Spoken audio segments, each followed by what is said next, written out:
Ladies and gentlemen, welcome to the mini RPG of the week. My name is QuantumDeathCat. I'm here with MachtFISCH, or how shall I say your name? I mean, that wasn't bad, honestly. I can live with that pronunciation. Like, the German way would be MachtFISCH with the soft CH, but okay. I think that's a very difficult for English speakers to do. So you can just call me Macht or Fish or whatever you want, to be honest.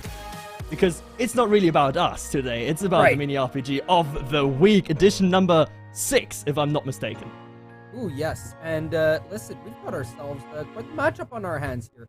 Sorry about that. We've got a lot of how can I say this? Are we ready for what's gonna come today? Because I think there's gonna be a lot of stuff.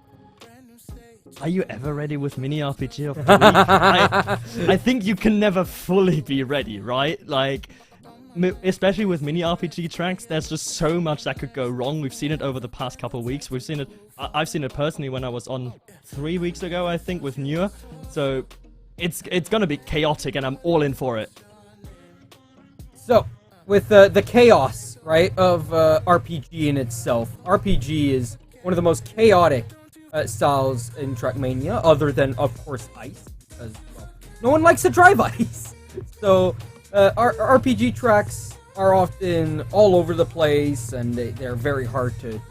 It's very hard to see, and you gotta path your way through. And hey, listen, sometimes there's even double, triple ways to go through. Right? You can figure out different routes through the RPG track. Just depends how the mapper built it, and well, this one I don't think it's gonna be one of those cases. I think it's going to be very much a case of, you know, just trying to get as consistent as you can as quickly as possible with this map. A lot of transition, like the mapper, TimeAttack, he supplied us a document with what to watch out for, and he said, you know, it's going to be a POG map, whatever that is supposed to mean. Honestly, I don't know. As far as RPG maps go, though, it's a bit of a standard one, I feel like, with emphasis on, you know, rhythm and transitions, you know, trying to minimize airtime, like that all usual stuff here on the map. Ban graphics card, which, by the way, brilliant map name. Like, I love it.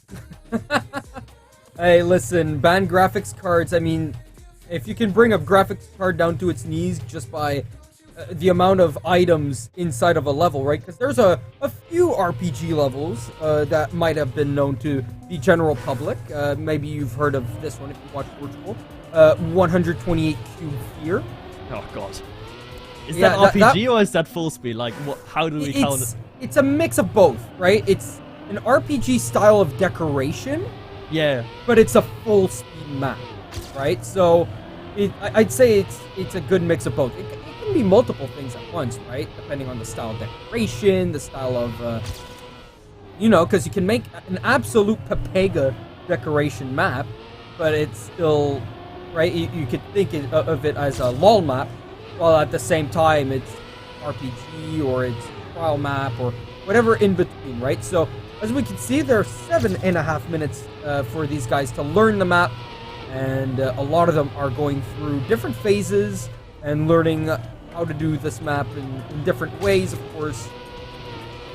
Plenty of differences each player will notice, right? And some will just shoot up from that lower end, some will shoot up from the higher end. It just depends how much more speed you can bring through, and how risky you're willing to be. Yeah, and exactly that jump that York was just doing that we just saw on your camera. That's a jump that the mapper TimeAttack was saying, like, okay, that's one of the more difficult jumps. That's going to be critical because you can go really risky there and just reduce your airtime as much as possible. But it's kind of going to come with the risk of just going too low and just scraping just too much speed off of your overall momentum. So I feel like it's going to be a really difficult one to adjust to. We've been with York now for a bit now, and I've seen this map. I wouldn't really describe it as a pure RPG. It's just transition after transition, different styles. So you can see a little bit of dirt there as well, and a little bit of water. So you have to be a true jack of all trades to really master this one. I'd say it's a mixed transitional, as the mapper put it, rhythmic map, right? And it's still RPG because all the way it's built, right, it just screams RPG, while also just being extremely memory-based, as well as you said, mixed and transitional. There's so many styles you can go for, right? You can go for a full ice RPG. You could go for, yeah, those are fun. I've seen some Royale RPGs. Those are also extremely fun. Of course, if you go really too long, it turns from a mini RPG as we're in, right, to an actual RPG map, which normally, most of the time, will take you a couple hours to beat. However, if you were to go through the motions of it and learn it in full time, then you could probably do it in 5 to 7 minutes, right? That's normally the time that most authors try to make their RPG map. Normally between a 5 to 10 minute long one. Yeah, exactly. That's the brilliant thing with RPG, and that's why I love playing it since TMNF, is that RPG, like the exploration time, you get really good value out of playing a map. And if you know all the tricks, you're just gonna have a great time after that. Because you know what to look out for, you know like what the difficult parts are, and therefore you can try to optimize. And like I believe the best iteration of like RPG maps are the current trend of the 100 checkpoint maps. Like those take you like 3 hours plus in exploration, but once you get down to it, you can beat them within like 25 minutes or so, and then you've got a really rich experience. Like, and that's what makes RPG great, is that you have a difficult time learning, but there's an immediate reward after nailing your memory and just nailing every single jump and transition. So I notice a few different names here. I don't know if you know any of them yourself, but I've seen a few. I'll go through some names that pop out to me. CDGG was a name that was right in front of Ruhax, right here. He was a player that played in SAM recently. So we did the South American Cup, I did anyway, last weekend. And, well, CDGG was the only Venezuelan from the South American Cup. And so he's currently playing in this as well, so good luck to him. Ruhax, a definitely well-known French player, right? Not exactly like super well known, but everyone would recognize that name because he just participates in practically everything, right? Whether it's EMC or most tournaments, he'd be well known to. Emirates player Hazardu. Hazard, yeah, you have to mention Hazard. Yeah, you have to. Hazard is well, very good player, right? Is he playing TMGL Open or is he in Challenger? I can't seem to remember. He's an Open. He's an Open, right? Yeah. However, he does not play normally with the other Emirates teammates when they're playing in tech tournaments and stuff like that. So that's why you normally don't see Hazard that much, right? You normally see Vekasus, you see Waffly, you see Yakazdo normally for Emirates, right? But Hazard, it's nice to see because you see him a lot less often than the other Emirates players.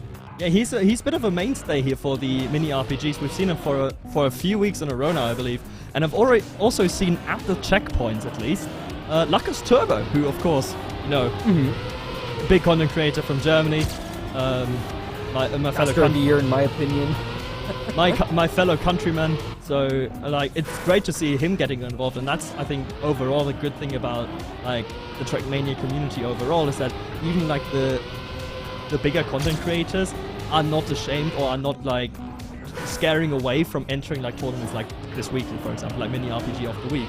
Like they take it with them because they know it's going to be great content for the viewers, but also it's going to promote like the scene as a whole and the esport as a whole of Trackmania, which to be honest has all the ingredients of getting there and being like a solid esport if they play their cards right, and if Ubisoft and Deo can actually build a proper global esport out of it. I think all the ingredients are there. It's not violent.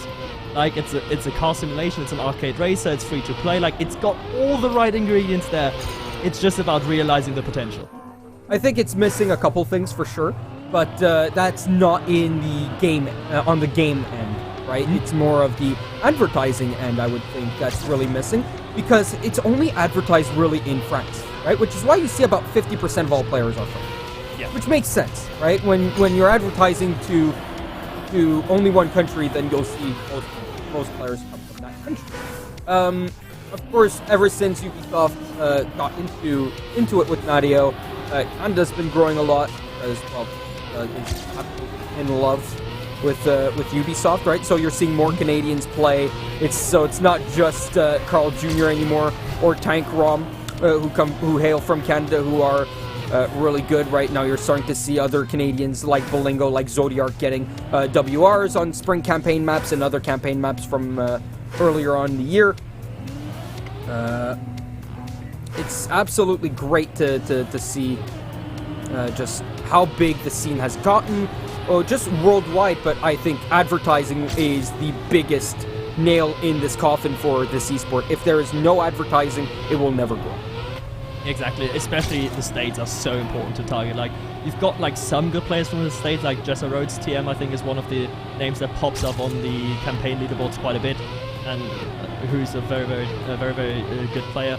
But, you know, it's mostly a European thing, right, Mania? As you said, like 50% French, the other half pretty much German.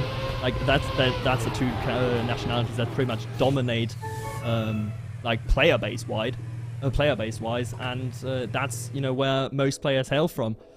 But as we go to the end of this of our current week, we have 52 entrants, so more entrants than I believe we had the previous week on here, ban graphics card, and we've already seen very good times. Like in our little mapper questions document, the good time from rounds memorized by TNEC or given by TNEC was a 101, and we've already seen a couple of sub 1 minute times. So actually, I think to go deep, you need that like 58, 59 minute time.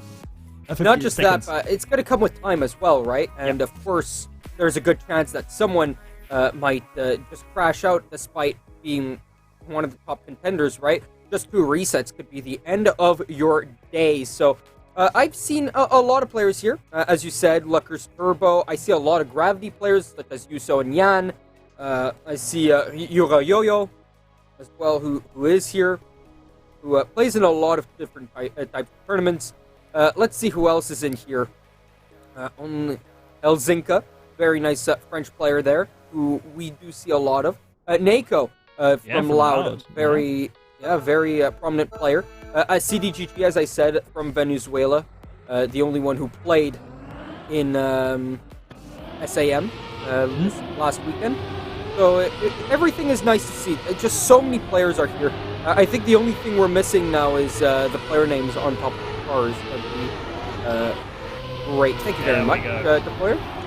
Big shout out, by the way, to our wonderful little streamer in the background, who is doing everything from showing you guys the live feed to streaming the match as well. A very big thank you to the player, because you allow us casters to do our job. And yeah, pretty much it. Yeah, the producers get way too little love, as I've already seen someone I'm personally acquainted by as one of the players, Dreezy, who's you know, just playing this as he's a friend of mine from Germany, also a Rocket League player usually. So good to see like more people maybe migrating to Trackmania. As in this first round, we've already seen 4 DNFs, and that's really. Yeah, but it's the warm-up round. Oh, I forgot the warm-up round. No, I forgot the warm-up round exists. Don't worry about it. Don't worry about it. One of my best ever clips was just casting a warm-up round. Don't worry about it. We've all done it completely by accident, right? One of my favorite casters to cast was Zathos, who I've casted a PAO with, which is the Trackmania American Open. I think it was like 3 times the same tournament. He did it, and it was hilarious. The people loved it. I mean, anyway, it happens, right? You forget, you're so into it, like pest lobbies don't exist. But now we are going into the proper first round. Not 55 players, 4 eliminations, so this actually could be a bit of a longer one than we usually see, and people are already failing the first jump. Oh no! Oh no! Yeah, you know that this, I mean, this is RPG at the end of the day, right? If you didn't learn the map soon enough, right? Because you only had 9 minutes to do it. So 9 minutes to learn a whole map, right? That's a minute long. Yeah, okay, that's a little bit hard, right? Cup of the day already is 12 minutes, just over 12 minutes. And so you have a lot less time to learn it. It's a lot harder to learn this kind of map as well. And so we're sure to see a lot of mistakes being done. We're sure to see a lot of people still at the start, as we see Laluk and I think it's Branko also still at the start. Mizui has already DNF'd. So we see a lot of players here that are going to struggle. I'm going to hazard a guess and say that we're going to see 12 DNFs. Does that sound fair? I don't think we'll see that many DNFs, but I think we might be looking at quite a few, like full-on just not finishing just in time, like not giving up on their own, because we have our first time. It's a minute time, and it's only 30 seconds left to complete the map, and it might be looking a little bit difficult here for Tada, who's man. Okay, I've reverse cast the curse, and he's just going in. He's just going through those last little UFO platforms with no issue at all. As with 13 seconds left, ooh, CDG, oh, no, that CDG. could be a close one. Oh no, he has to go save. No, the little transition had come. Save. Oh no, he's not gonna make it. And with that, 18. Jesus Christ. Okay, let's see if anyone like that we pointed out earlier is among them. Oh no, not Pyroman. No, not Pyroman. No. My French-Canadian counterpart. How dare you? You're left alone. I'm sorry, mate. I'm sorry, Quantum. We might not be here for too long if that trend keeps going on. But, you know, good things happened. I don't think anyone has failed to start. There might be a few failed starters, but to be fair, that is quite the tight start to make, right? So, everyone's made it through despite being 7 seconds behind. You know, that's not something you see for Cup of the Day, but it's quite nice to see at the end of the day, isn't it? Everyone made it through at least, right? That being said, though, Famazzo and Airgen are having some struggling issues. Same with Jan and Barbaz. Oh, just barely making it. Just about making it, but will he have the speed? I doubt he will. He has to respawn that one maybe to get enough speed. Oh, we know, but he didn't make that jump. Jan can come up and clutch maybe one of those safety spots. Has to finish rather quickly though. It's now the 45-second countdown has started. Varduz gets the transition, goes to checkpoint number 3, and now here he has to hit that transition jump. Will he go for it? He does get it, and then decides to go for the safe option landing. Just about. It's looking close, but I think he might make it if he doesn't make any mistakes. Yeah, I think he'll be good, even if he goes for the safe finish here. As long as he doesn't make a single mistake, he'll be fine. He's 34 out of 34 surviving. No, he doesn't have the speed. Oh no, he doesn't have the speed, and Famazzo will overtake him, and he'll go for the risky. He'll have enough speed. He's through, and that means Dreezy, Varbaz, Derjen, and Famaku are out. Not Dreezy! No! My Rocket League friend! I'm heartbroken! Why? Why would you go out this early? Oh my goodness. My disappointment is immeasurable, and my day has been ruined. Well, with all the tears and blood and sweat that have been falling off here, we see a lot of players still struggling. Have you noticed anyone who's been really nailing it down here? I don't think anyone has gotten as consistent as they'd like to just yet. I still see like a lot of names in the more like at the second half of the leaderboard where they probably don't belong, or nor should they be there. Like Hazard for me is the one guy that I haven't seen, so I'm impressed by his ability to learn quickly. And also Lucas Turbo, he was struggling a bit in the warm-up, but he's found his rhythm here, and he's not been anywhere near the elimination phases. So well done for him. I mean, Turbo's been playing all these trial maps, all these RPG maps for a very long time, right? I'd be surprised if Turbo goes out before top 16, I would think.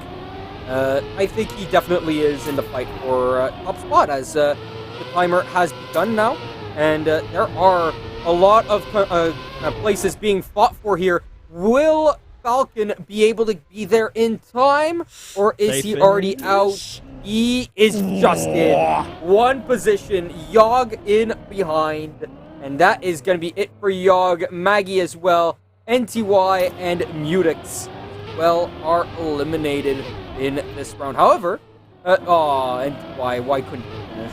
Oh no, we've had at least we've had 32 out of the 34 finish. Unlucky, but I've seen like the top time is getting better and better. We started in the first one with a 10.05. We've moved on now from Hazard, the 59.6 in rounds. Actually, if we look at the leaderboard, that would have been 6th fastest time. So the top players are really really finding their rhythm here and really going for more of a risky strat here. Could spell disaster for them, but I think player, especially of like those skill levels, they'll have enough time to respawn. The time they got through last round was a 1:18, so still a lot of leeway for errors as Lazy Falcon. Oh no, the transition, that's gonna cost him a lot of time moving forward. He will have to make quite the fight back to finish in the top 26 here. Oh, that's very true, but the fight is still on. I mean, look at this. He's only behind by 4 seconds on the red line, and I'm sure that there's plenty of mistakes yet to be made here. A lot of players surely do make them as well, as Hostile is on the fringe. He's on orange right now. He's got to try and keep everyone else behind, as that's Black Bolt, who is hitting out. That is crucial, not Stacy Cruz, crucial from M&M Gaming, who is fighting for the last position.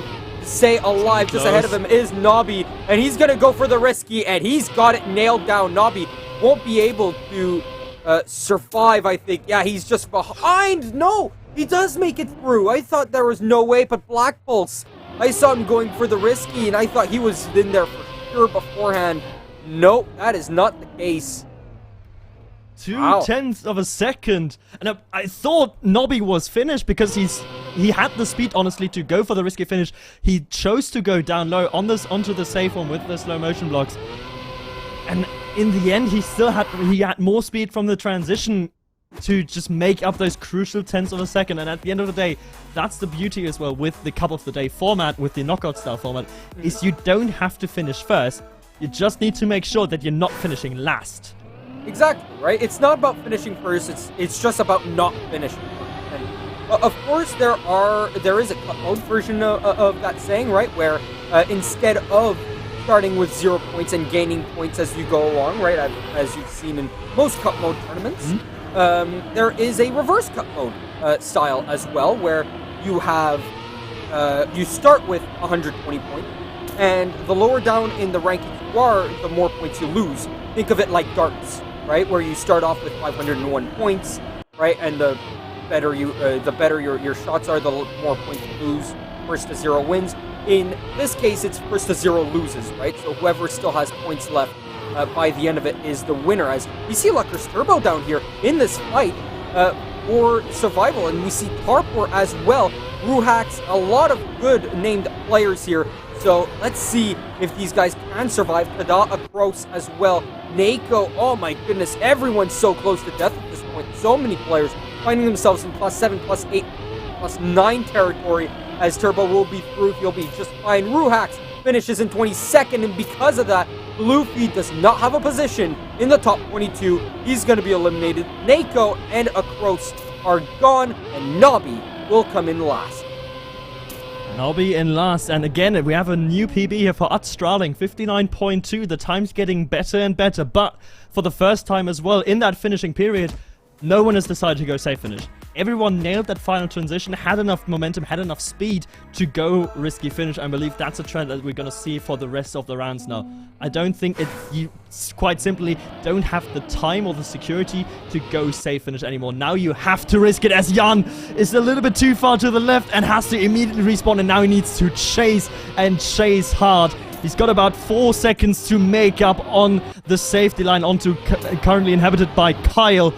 And with that, you know, that is the man. That's the differentiator. Kyle versus... You just need to overtake him to make safety. It actually has to respawn, so no, it's Jan in that position. A lot of people failing in these early stages of round number 7. Yeah, it's going to be really tough here because you got yourself... Oh, okay.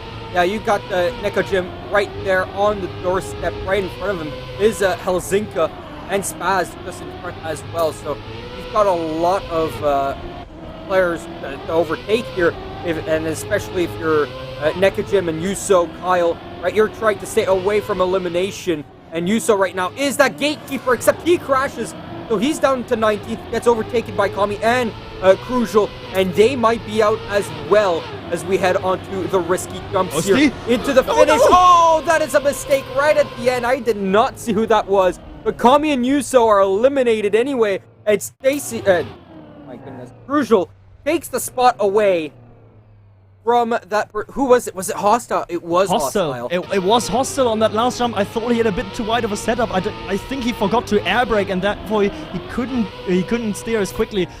Got misplaced there, honestly, on his last jump. Couldn't get back to the distance. Couldn't make the distance up anymore to that final platform.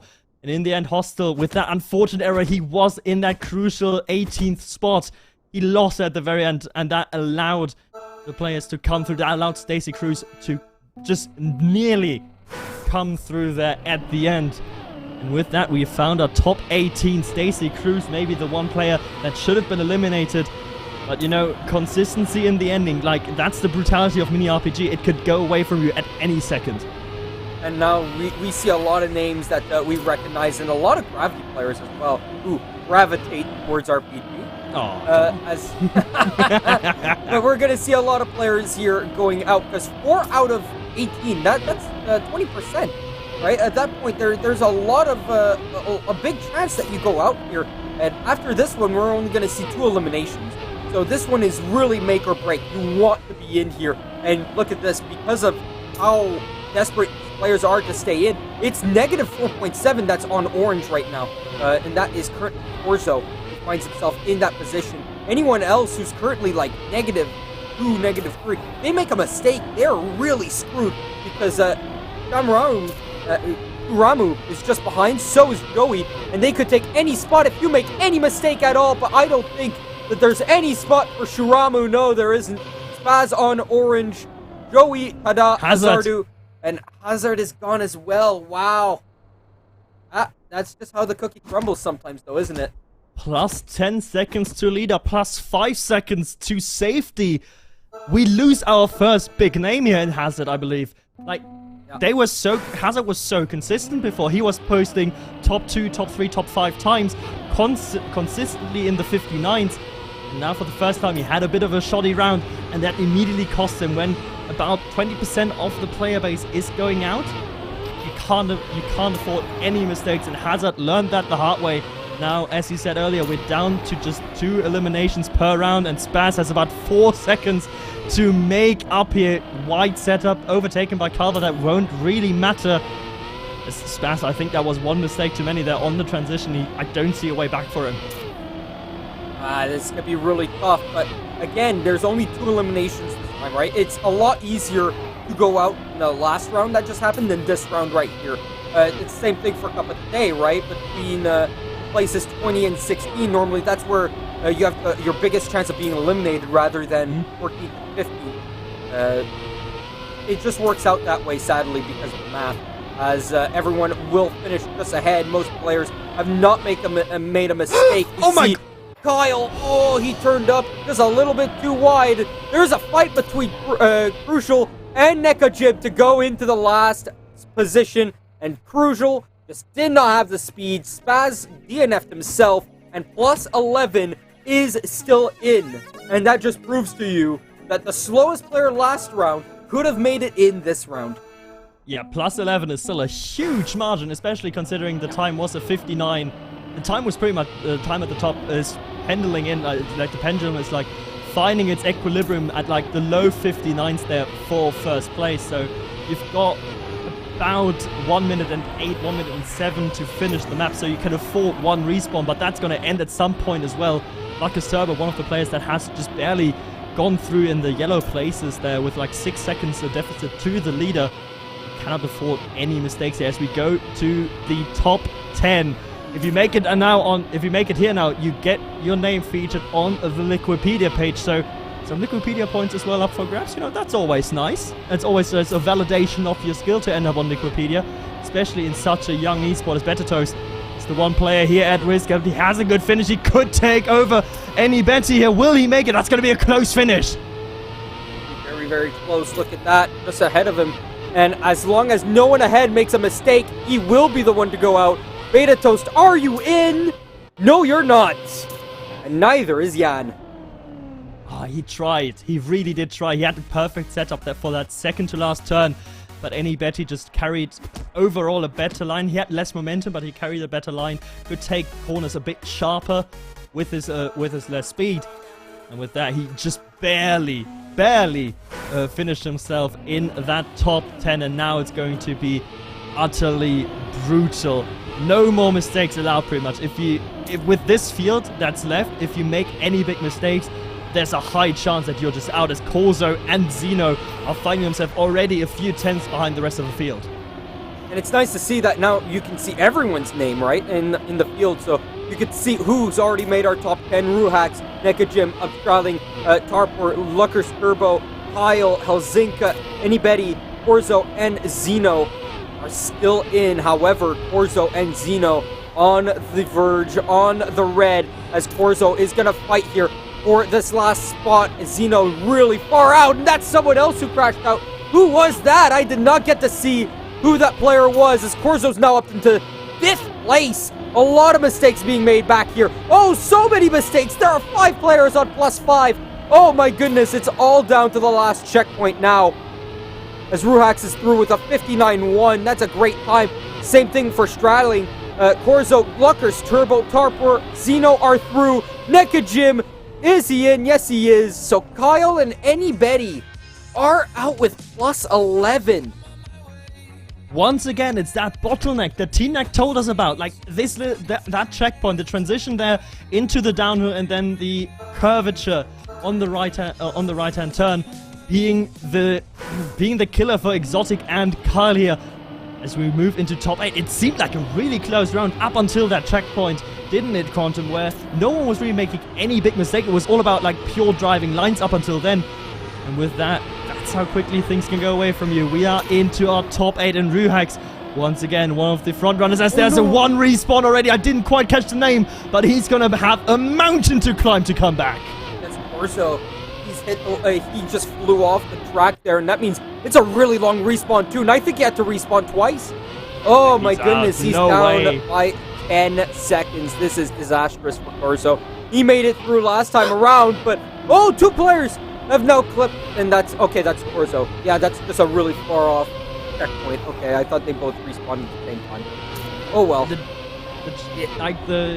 gravitas of this round is sort of gone now with Corzo and Nekajim. And there's the one thing I've realized about this map, like as we go on further and further, is that the checkpoints are really long. Like the respawns are not kind at all. Like every respawn, it doesn't cost you like 3 or 4 seconds. It costs more than 5, at some points even 7 seconds to come back. And that means like even like a turbo, probably 1 respawn is still safe. But from now on, it's I believe also only 1 player eliminated. Yes. You cannot make any mistakes now. And listen, I mean, this was also one of the hardest rounds to win in, right? 25% of the players got eliminated in that one round, which is, quite frankly, a lot, right? When you think about it mathematically like that in... We've lost one. I think we lost We've lost... I think we... Wait, did we? We lose our streamer? No. We just lost a player. One player didn't make the jump. Okay, I see. As, Tarpor is all the way back there. That's rough, isn't it, for Tarpor? He's got to make that back, but... Yeah, he's behind by 5 seconds. Oh, so is Turbo! Oh, no, Turbo! The M&M driver finds himself all the way back here. He's got a mountain to climb. However, there could still be a mistake ahead, and we saw earlier on, right? One mistake at the transition could really set you back 10 seconds, so Turbo could still be in. There's a couple of transitions left where he could really make it through here, but he's the one who DNFs instead. Tarpor survives after a big scare early on, and look at this. The top 4 super duper close with each other there. A 58 time out of Ruhax, and Tarpor can just safely go into the finish without any problem from Turbo behind. And you got to wonder, was that DNF a little bit too quick from Turbo? Like, yes, the respawn would have been not brilliant, but that last respawn from Tarpor also cost him a lot of time. I feel like if Turbo kept going, there might have been a close finish because Tapo failed the finish, then decided to go for the safe one. It wasn't clear if he had the line and if he had the speed to make the risky finish work at all. So that's why I don't necessarily like the early DNF here from Turbo, but he did the decision. And Starling, we have found our DNF already. Yeah, that is a big mistake out of him at the start. He had to respawn. He didn't even get to the first checkpoint, so he just DNF straight up. He knows the competition is wrong and just assumes that there won't be a respawn, but there's one. That's Ruhax, who's not made it through, and he's got himself a freebie. Despite being so far back, and he hit the checkpoint, he had to respawn because of that. He just flew up into the air like an airplane. Again, it's the early respawn when you... Sometimes you just have to expect your opponents to make mistakes because both Tarpo and Ruhax made mistakes here. And now they can just safe it in. They don't have any pressure at all. And with that, Tarpo, he has 45 seconds. Ooh, that was maybe a little bit too safe. He still has to scurry on a little bit. He has to take that risky position here. He's got 36 seconds. Time is evaporating here, Quantum. Yeah, it is. He's behind by a lot. Will he make it through? God. Oh, now the pressure's mounting. Now the pressure's mounting as Carpor now, he's behind by quite a bit. And he just needs to, come on, make it in. Nope, he's eliminated. Oh my goodness, what's happened here? What an XDD moment. Upstratting could have made it through, but he lagged hard. Apparently that's why he DNF'd, but now we've immediately gone to top 3. And just like that, wouldn't you think that these players would have liked that one extra round, or do you think they'll take it? Ruhax, he was too low. He tried to go too optimally. I think they'd rather take the one more round. If I was Ruhax right now, I'd definitely rather take it because he's 3.3 seconds back now. If there isn't any mistakes from Helsinki or Zeno, he has to make it up. Zeno, a player who we've seen earlier, had a big scare moment already. Just has to drive save lines. He's got about 3 seconds now to Ruhax. He gets that first difficult jump here. And now the second one waiting for him. Can he get the transition? He's a little bit low. He just about gets it. And with that, the little tank there, will he have enough speed? He does. And with that, I think he is safe. Yeah, Ruhax given up. And with that, we found our final 2. It's Helsinki and Xeno. My goodness, Zeno, not a name I expected in the grand final, but hey, you'll take what you can get, and now it's all down to who's fastest here, right? You just gotta keep your nose clean, out of the walls, right? You could safe it just a little bit, I think, but going full metal, pedal to the metal, I don't think would be the call to make here, unless you really see your opponent far ahead. At that point, you just gotta hope that they crash out, you gotta put the pressure on them. Good luck, have fun for the last round. Zeno versus Helsinki. And Zeno currently personal best at 59.5, Helsinki on a 59.1, so you can assume equal speed from the two players as the 4/10 difference is already building up after checkpoint number 1. Helsinki, the tighter line here, has a worse transition for it. And Zeno being able to carry more momentum for these transitional jumps here. It's cut down to just about 2/10, 1.5 tenths here. It's going to be a close finish, and now we come to the identity, so to speak, the nail breaker, the absolute bottleneck coming up for the both. And Zeno! Oh no, disaster! And now Helsinki, he needs to keep his nose clean. Right now it's him who's under pressure here because, of course, he was in the lead. He's got no more pressure from behind. But Zeno is still close enough that he can make it through if there's a mistake out of Helsinki here. Will there be one? Will he be through? He will. What a clean round out of Helsinki. A 59.6. He's still saved it quite a little bit. He could have gone faster, and he knows it. And he's happy with that time. He was not too pressured by Zeno in behind. And so he'll make it through. He'll be your winner of the 6th edition of the Mini RPG of the Week. GGNTGR to Helsinki, your winner of Mini RPG of the Week number 6. And you know, that's what it's about. Helsinki, not a player we've seen in the early stages being like at the very top, gradually building up, building his speed, and just keeping out of trouble, using others' misfortune to your advantage. And that's what Cup mode, the Cup of the Day mode, is all about. He just played that tactically to perfection. Yeah, he really did. He played that very, very nicely indeed, and I turned off my camera. I'm done. A little mistake No, don't there. deprive us of your beautiful beard. Ah, my goodness. You mean the face I'm about to shave? Because, yeah, I was gonna do that, but I ran out of time. I just didn't look at what time it was. The food and the dog took up my time, and my 12 cats, they all took up my time, you know. At least you can grow a beard. You know what? It took 3 months, so to be fair, I've not clean shaved myself in a long time. I wish I could even grow what you have. I'm absolutely useless at that. But you know who isn't useless? Helsinki. Helsinki, yeah, what a drive out of him. It was not razor close whatsoever when it came to the ending there, right? He really just had to survive. That's all you have to do. And when it comes to RPG, that's mostly what you need to do. Just survive, right? Especially in the longer maps. These mini RPGs, a little bit different, right? It's a lot like Cup of the Day in that sense. But with regular RPG maps, it's a lot more different. You've got 5-minute times. You want to save, right? You don't want to push it and lose 5-10 seconds, because that could really lose you the round.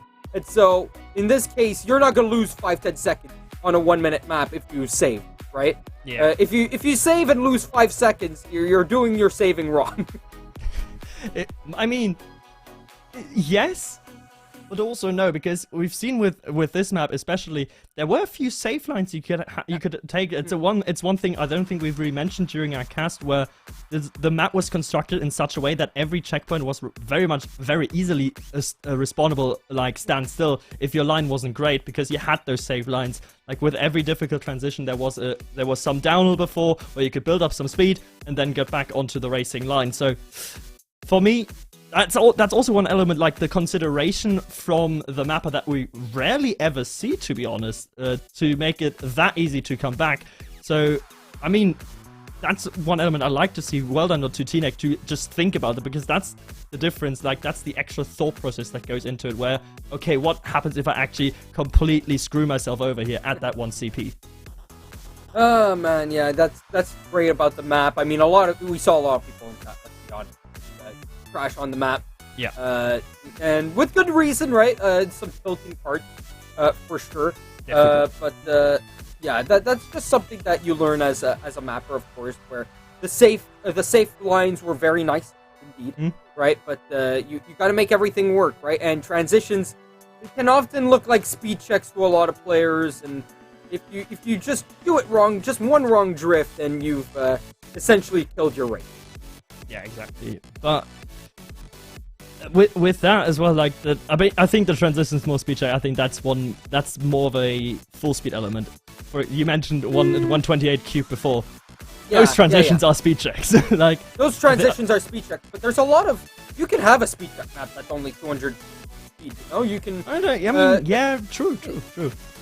So what is it? There was a map from South American Cup, right, which was named Momentum, and Momentum was literally just that. You had to jump over road borders just a couple of times, right? And you had normally 200, 250 speed maybe to do this, and it was during dirt turns that were angled, and you had to be as wide as possible, because or else you just didn't have the speed, and you wouldn't get the jump properly, and then you'd have to go through the safe way, and you'd be really far behind.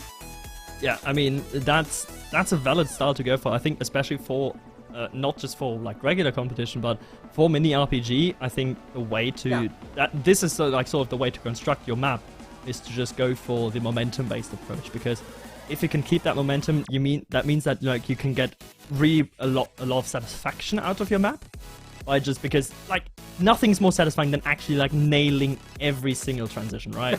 Like we all love it. I mean I don't know about how long you played Trackmania for, but I've played for 14 years now. So yeah, TMNF hits different.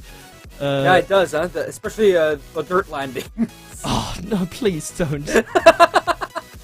Hey, listen, people still play, right? I actually did cast a few TMNF tournaments for RPGs, so to be fair, this isn't my first rodeo with RPG. However, it is the first rodeo in TM 2020 RPG.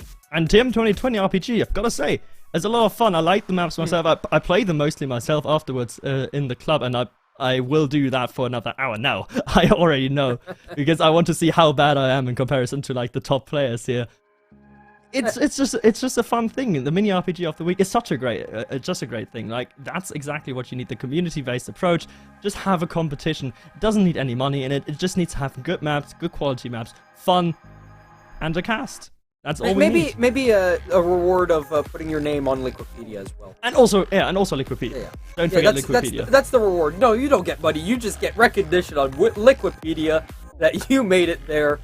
Congratulations. Hey, listen, even I'm on Liquipedia, except the flag's wrong. My national. It's just a few things wrong with my entry in Liquipedia. It's fine. Listen. I need to make myself one of those, but I think Quantum, we've been waffling on for quite a bit now. Yeah. The competition has ended. It was a fun map. It was a difficult map. I think it's more difficult than one of the previous ones we've seen in the past weeks. But nonetheless, it was a very fun map. And, you know, the mapper said a good time during rounds was about a 1 minute, 1 second. And that proved to be right. She just got clean through and you got about that 1 minute, 1 second. Yeah, that would have won most rounds. Well, not won, but survived most rounds, right?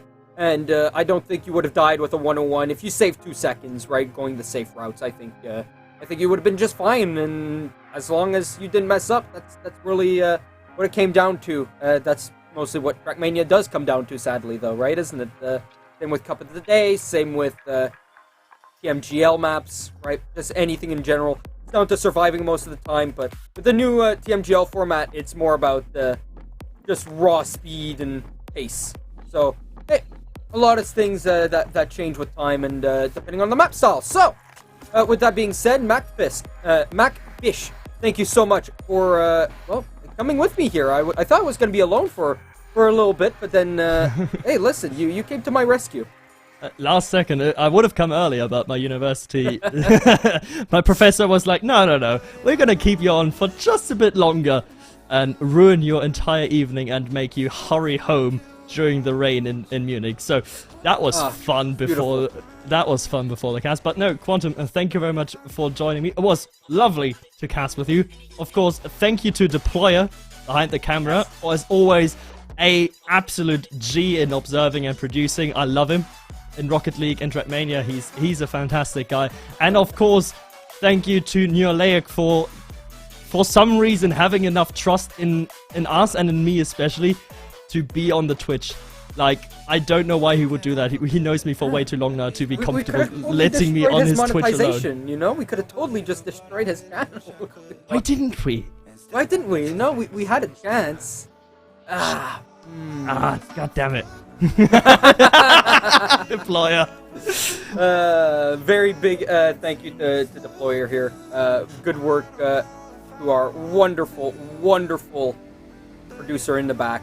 And with that being said, I think that's going to be it on my end. Is there anything else you want to say before?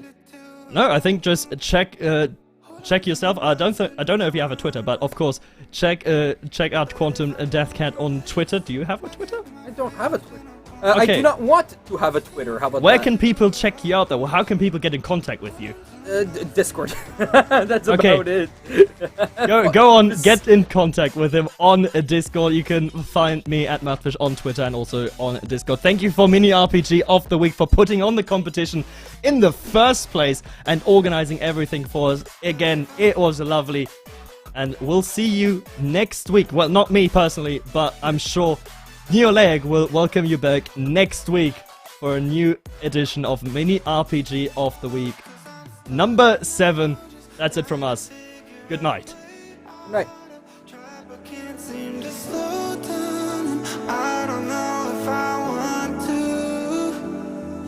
I'm stuck now, just trying to figure a way out. I've tried but can't seem to slow down. I don't know if I want to.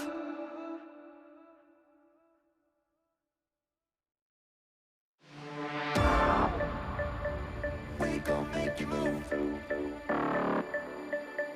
We gon' make you lose. We gon' make you move. So baby, let's jump into the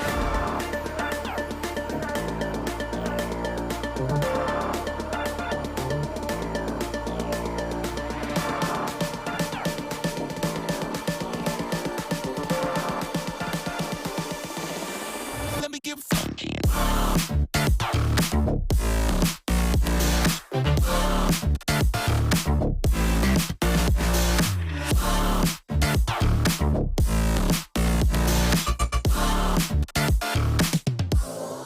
Let me get funky.